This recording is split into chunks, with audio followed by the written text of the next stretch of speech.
This is my water feature, and although it doesn't look like much, it certainly was a pain in the butt to get it just to this point.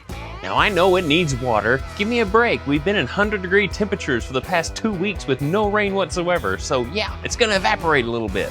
But let me show you how we got to this point. So we started off by taking a couple of salvage tree stumps from the ash tree that I had cut down not too long ago. And after a little bit of discussion, we decided to come up with a location just outside the back door on the corner of the shade garden. So what we did is pull back some of the mulch to create a nice, relatively flat surface so we could put each one of these stumps down inside those holes and then cover them up with the mulch to make it look like it's always been there. We put the other one right beside it, but that first one has a cool face on it. Now they don't create a stair-step effect, but they do raise everything up to make it nice. And we had this galvanized tub left over from a project, as well as an old silver smelting pot that I've had in my family for a long time, and we just decided to utilize those for this water feature. Oh, but the fun doesn't stop there. You're gonna have to wait and see how we got here, because what you're just now seeing doesn't even look like this, does it? Just wait. Stay tuned.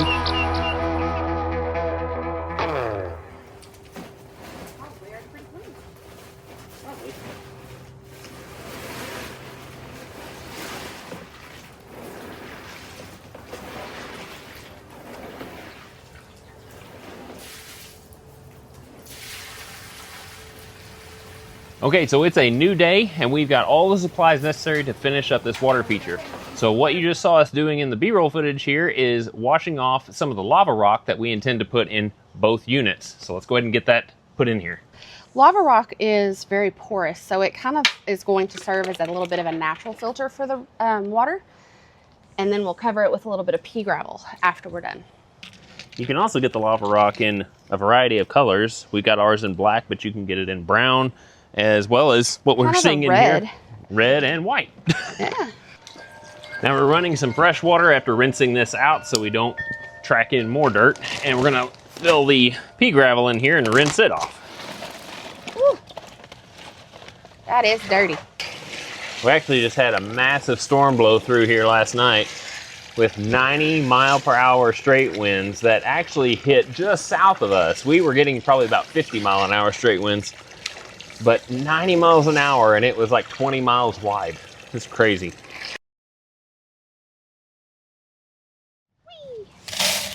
Now the purpose of the pea gravel is to kind of fill in some space and weigh it down. Okay, so we purchased a solar pump off of Amazon. Drew can link it, but it comes with the pump here and then this long cord, which we're gonna run down and then it's gonna be buried underneath the mulch, so you won't see it. But the solar panel is over here. Now, unfortunately, this particular pot I can't drill into because this sucker is hard and thick and I don't have anything that will penetrate it. Not to mention, I really don't want to put a hole in it. This is kind of an antique. So we're just gonna run the tube outside of the bucket. We're gonna disguise it as best as possible and then run it either on this side or the other side, probably this side, to where we can hide it with something else as it goes into the pot. It's going to recirculate from here into here and then pour out the spout and just keep going. Now, one thing we did as we buried that tube inside this pot is we did leave the inlet for the water to go inside or outside. Actually, that's the outlet, for where rocks won't get stuck inside of it. Okay, got enough where I can turn it on, at least. All right, so here we go. April's gonna plug it into the plate. Here it comes. Starting to pull water out of here and push it into here.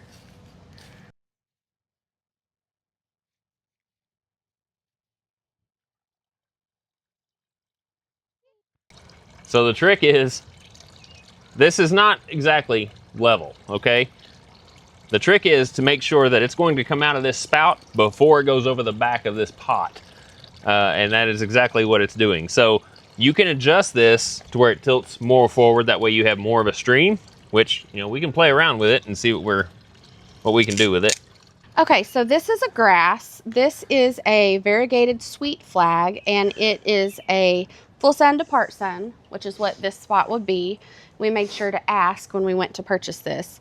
And this is for your pond and water feature type plants. So for that, you have to have a special pot. This is, believe it or not, an aquatic pot.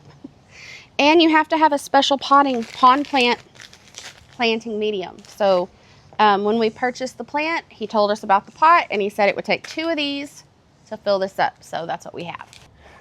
All right, so now it's time to drop this into here. And if you might notice, there's a lot more water in here. Hush. And we're going to displace this water by putting this in here. Hush. But April insisted we put water in here. Hush. All right, here we go. You're gonna get your feet wet. I know. Wow, by a lot. Well, that went very well. I thought so.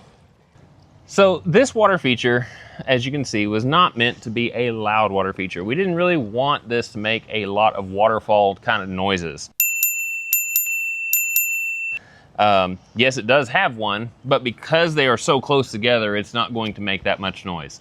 This is mainly meant for kind of like a wildlife kind of water feature, am I right? Yes, we wanted something, and being that we're on a budget, we were utilizing things we already have here in the yard. We only had to purchase the solar pump, which wasn't too expensive. A couple of pond plants, a couple of bucks for those. The gravel, And the lava rock. But the stumps we utilized from the tree we cut down, the smelting pot, and the wash tub we already had. So now that brings us to present day. Now this thing has been on for the past 2 months. We actually filmed that in June, and it has cleaned up. The water has gotten clearer, except for a bunch of leaves that are now in it because of our faux fall season that we're having going on right now.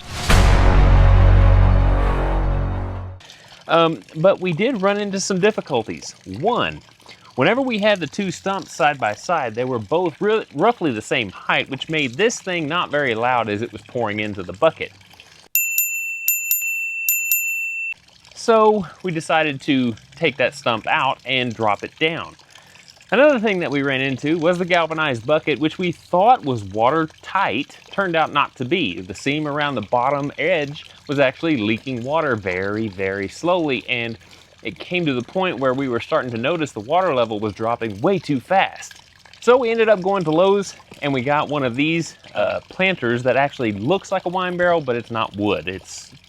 We took everything out of the galvanized bucket, put it in this, filled it back up with water, pea gravel, and lava rock, put the plant inside, filled it back up with water, and here you go. And now that this thing is much higher, it actually makes really good noise as it hits the water. So we're very pleased with that.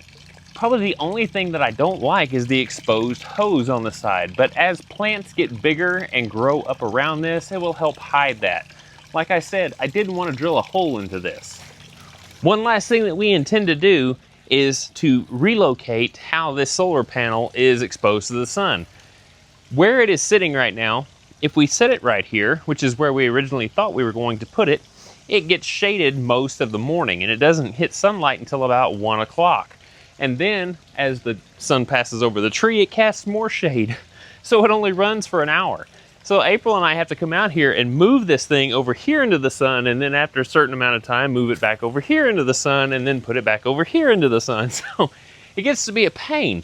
So we're actually going to take this panel and put it on a riser pole that's like a black conduit pole basically, and then put that in top of it, and we can adjust the plate to catch the sunlight as best we can. And the higher that it is, the more sunlight it's going to catch. And it won't be an eyesore because it'll be, above eye level. So that's what we intend to do with the plate. If I had my druthers,